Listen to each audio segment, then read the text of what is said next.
दोस्तों नमस्कार। मैं doctor R C Sharma Desire University से हॉट नोज इंडिया टीवी और डिवाइन वॉइस के सभी व्यूअर्स का अभिनंदन करता हूं।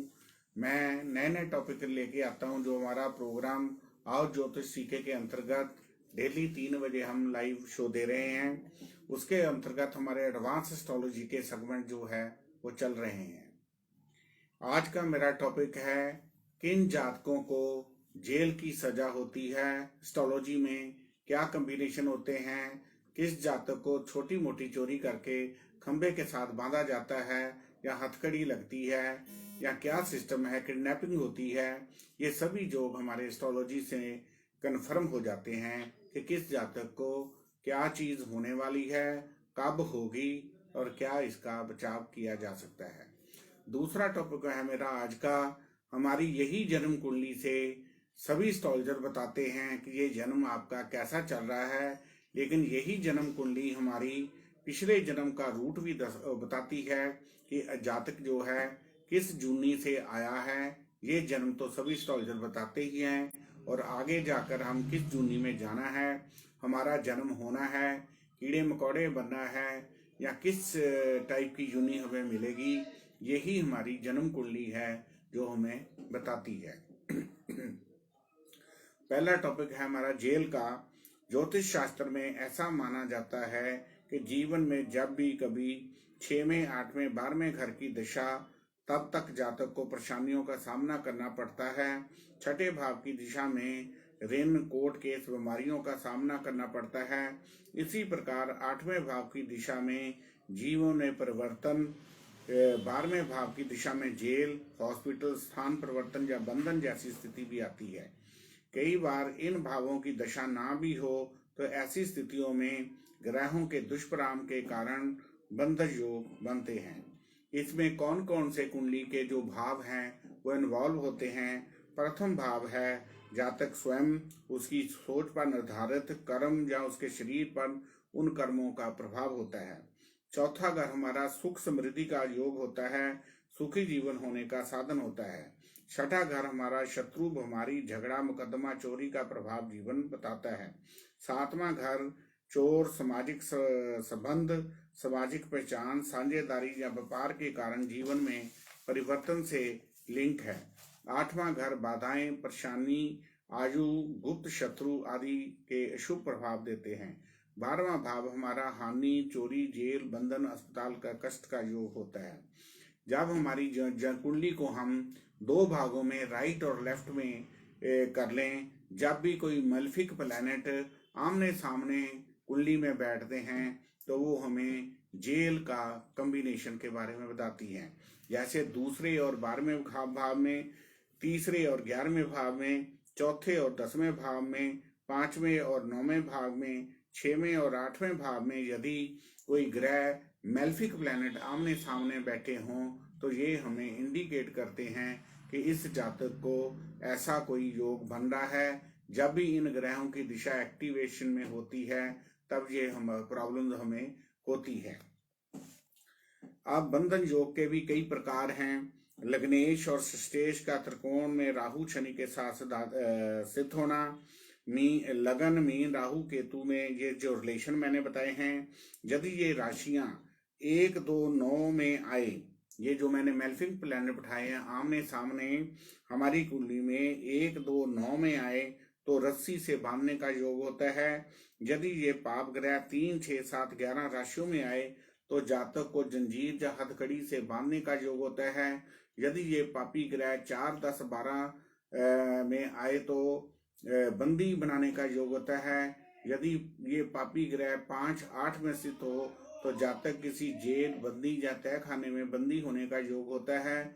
यदि 10वें भाव में राहु पाप राशि में हो तो झूठा कलंक लगता है। शनि की दिशा में अनेक दुख, विनाश अथवा जेल का योग होता है। लगन चौथे, 6वें, 7वें, 8वें घर का संबंध आपस में बन जाए तो भी बंधन योग है। यदि 12वें घर का पापी ग्रह निर्बल हो तो स्त्री के कारण ये योग या बंधन योग बनता है। दूसरे घर में निर्बल पाप ग्रह टैक्स की जो कारण बंधन योग बनता है। 5वें घर में निर्बल पाप ग्रह हो संतान के कारण प्रेम के कारण ये बंधन योग बनता है। जैसे मैंने अभी बताया है कि दूसरे और 12वें घर में यदि किसी के मेलेफिक प्लैनेट हो, दूसरा घर हमारा धन होता है, 12वां घर हमारा खर्च होता है, धन के कारण किसी की पेमेंट ना देने के कारण उस जातक को जेल का योग होता है। तीसरे और 11वें के कारण ये तीसरा घर बोल्डनेस का होता है या हमारे छोटे भाई बहन का होता है, इसके कारण कोई हमारे प्रॉब्लम आ जाए तो ये बंधन योग बनेगा। चौथे और 10वें घर में जो है, चौथा घर हमारा सुख होता है, 10वां घर हमारा प्रोफेशन होता है, इन दोनों में ही मेलेफिक प्लैनेट बैठ जाए तो आपको कारोबार से रिलेटेड कोई प्रॉब्लम के कारण ये आपका बंधन योग बनेगा। 5वें और 9वें घर में ये बंधन योग क्या होता है, 5वां घर हमारा फर्स्ट चाइल्ड का भी होता है, लव अफेयर का होता है, और 9वां घर हमारा पिता या किस्मत का होता है। इनका रिलेशन होने के कारण या लव लाइफ के कारण जातक को जेल हो जाती है, या कोई आपका फर्स्ट चाइल्ड कोई क्राइम ऐसा कर दे जिसके कारण आपको प्रॉब्लम आ जाती है, या आपका पिता ही कोई ऐसा सिस्टम बना दे जिसके कारण हमें ये प्रॉब्लम आ जाती है। इस तरह हमारे ये बंधन योग जो है हमारे घरों के मुताबिक जो है ये हमारे बंधन योग जो काम करते हैं। इसी तरह हमारे पास इंदिरा गांधी जी की, जवाहरलाल नेहरू की कई प्रकार की कुंडलियां हैं जिनकी कुंडलियों में ये योग होने के कारण उनको ये प्रॉब्लम्स आई हैं।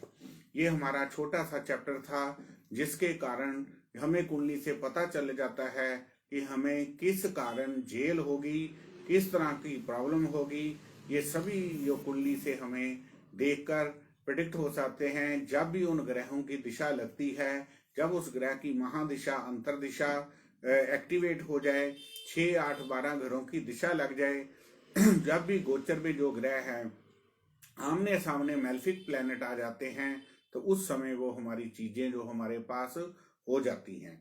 ये हमारा एक छोटा सा चैप्टर था जिसको हम प्रिडिक्ट आसानी से कर सकते हैं कि किस जातक को ये प्रॉब्लम आ सकती है। दूसरा हमारा आज का टॉपिक है पुनर्जन्म और पूर्व जन्म। पूर्व जन्म का मतलब है कि हम पिछले जन्म में कौन सी जूनी में थे। ये जन्म की प्रेडिक्शन तो सभी एस्ट्रोलॉजर करते ही हैं।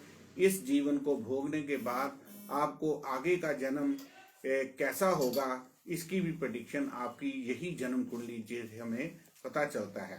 पर इसके लिए हमारे पास कोई एग्जाम्पल नहीं दे सकते। जब हमारी इस जन्म कुंडली से ये पता लग सकता है ये जीवन कैसा जाएगा, तो इन बातों को भी हमें मानना ही पड़ेगा कि ये चीजें ऐसे होती हैं।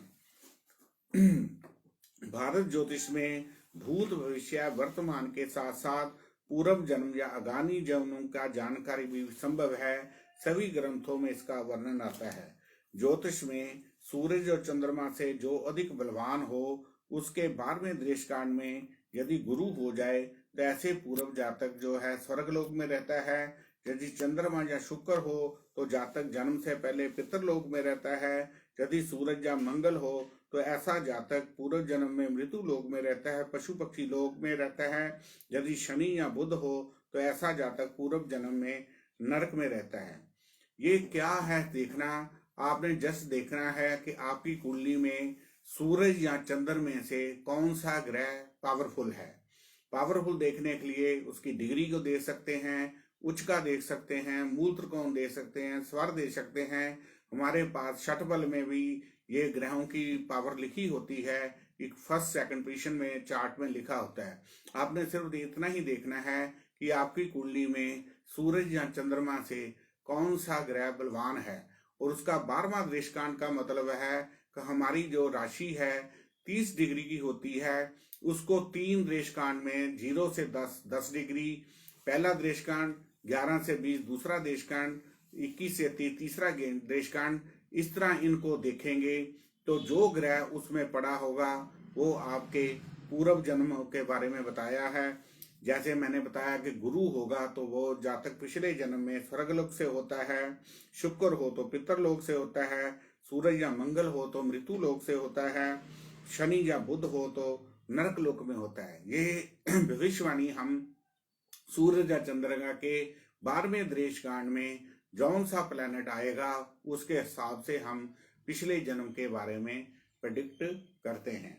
इसी तरह यदि ये कोई ग्रह ना आए तो उसके लिए एक और सब मेथड है, जिसके अतिरिक्त योग है पूर्व जन्म में विभिन्न राशियों में स्पष्ट करते हैं।